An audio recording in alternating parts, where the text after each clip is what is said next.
En este vídeo vamos a hablar del tema 5, que es el relacionado con la evaluación, y como todos tiene un título muy largo, por lo que nos vamos a centrar en el primero de los epígrafes de este título, que es la evaluación de los procesos de aprendizaje del alumnado de educación primaria. Y para ello lo primero que tenemos que tener en cuenta es que la evaluación es un proceso fundamental, es una parte esencial del sistema educativo, ya que permite la valoración, el diagnóstico y la mejora del aprendizaje del alumno. Además, que esto quizás no está tenido en cuenta, también sirve para evaluar el proceso de enseñanza y la práctica docente, por lo que, como vemos, involucra a los alumnos, sí, pero también a los docentes que también son evaluados en este proceso de evaluación. Y ahí hay muchos tipos de evaluación. Vamos a señalar dos de ellos que están clasificados según dos características. Por un lado, el momento en el que se produce esta evaluación, y otro es el agente que realiza esta evaluación.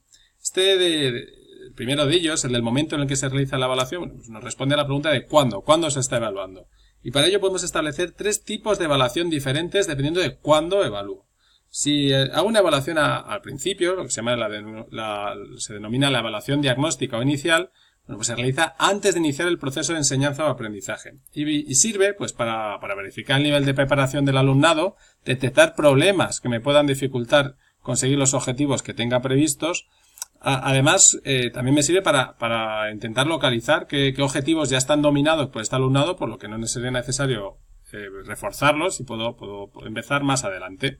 La Orden 3622 del 2014 del 3 de diciembre establece que es obligatorio realizar una prueba de este tipo, una prueba inicial, en cada curso de primaria para al menos las materias de lengua castellana y matemáticas. Eso es obligatorio en todos los cursos de educación primaria. Luego, además, tenemos la evaluación continua. La he puesto en medio, pero involucra a todo el proceso, desde el principio hasta el final. Y es la que se realiza con el objetivo de detectar dificultades o problemas que va habiendo en mi proceso de enseñanza y aprendizaje para tratar de superarlas con las actuaciones adecuadas.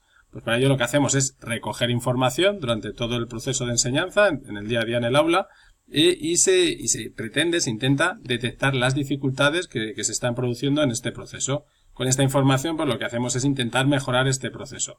Este tipo de evaluaciones se denomina también evaluaciones formativas, porque tienen como objetivo, como función, mejorar el proceso a medida que se va desarrollando, que es diferente a las evaluaciones finales que vamos a ver ahora, que tienen como objetivo medir los resultados alcanzados en el proceso al final de todo este proceso, y que en el caso de la educación primaria pues se hacen al final de cada trimestre y al acabar una etapa. Y como digo, tiene como objetivo evaluar el proceso de adquisición de competencias y objetivos en cada curso, así como tomar decisiones sobre la promoción y titulación del alumnado. Lo que hacemos en este caso es pues medir los resultados y evaluar qué tal ha ido el proceso. Y este tipo de evaluación se les denomina sumativas, porque a diferencia de las formativas, que tienen como función mejorar el proceso a medida que se desarrolla, pues estas sumativas lo que evalúan es el resultado o la eficacia de un proceso. Decimos, bueno, pues ha funcionado o no ha funcionado, que no impide que podamos tomar medidas a partir de estas conclusiones, pero ya para el año siguiente con otro grupo de alumnos. Además de este tipo de tipología, recuerda que también hablamos de la clasificación por agente, quién es el que está evaluando. Y según esto, pues establecen dos tipos de evaluación. Por un lado está la evaluación interna, que es la que realizan agentes que están dentro del proceso educativo, básicamente los docentes, y que es coordinado por el tutor de cada clase. Y luego tenemos la evaluación externa, que es llevada a cabo por agentes externos, como su nombre indica, al centro educativo, de acuerdo con las indicaciones que den la administración educativa. La LOMCE establece evaluaciones externas con un carácter informativo y de diagnóstico, de momento, en tercero y sexto curso de educación primaria, que son obligatorias y hay que hacerlas sí o sí. Y de acuerdo con estos tipos de evaluación, pues podemos entrar ya a profundizar en cómo se realiza esta evaluación. Y para ello, la LOMCE ha realizado muchos cambios que es necesario tener en cuenta a la hora de cómo evaluar. Y el elemento fundamental de esta evaluación, de acuerdo con el Real Decreto 126/2014, son los criterios de evaluación. Estos criterios de evaluación, pues lo que hacen básicamente es definir los conocimientos que el alumnado debe saber en relación con las competencias clave. Y esto es ahora mismo la parte fundamental de las programaciones del profesorado. Y ha sustituido, de hecho, a los objetivos o los contenidos que eran las características más importantes de legislaciones anteriores.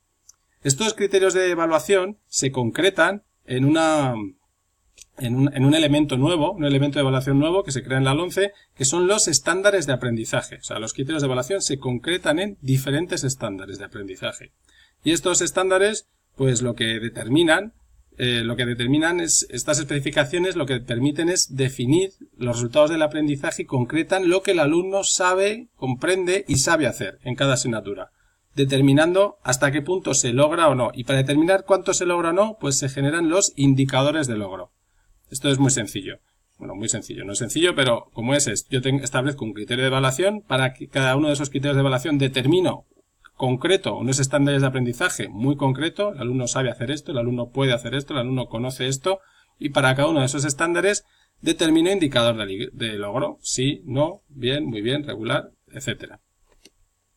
Y de acuerdo con ello, cuando yo tengo estos estándares de aprendizaje, estos indicadores de logro que me permiten determinar si los criterios de evaluación se han cumplido o no, pues el profesor tutor o cada uno de los docentes tiene que establecer esa evaluación, que queda registrada en 4 documentos oficiales. Que, bueno, de acuerdo con la orden 3622/2014 establece 4 documentos oficiales donde se refleja esta evaluación.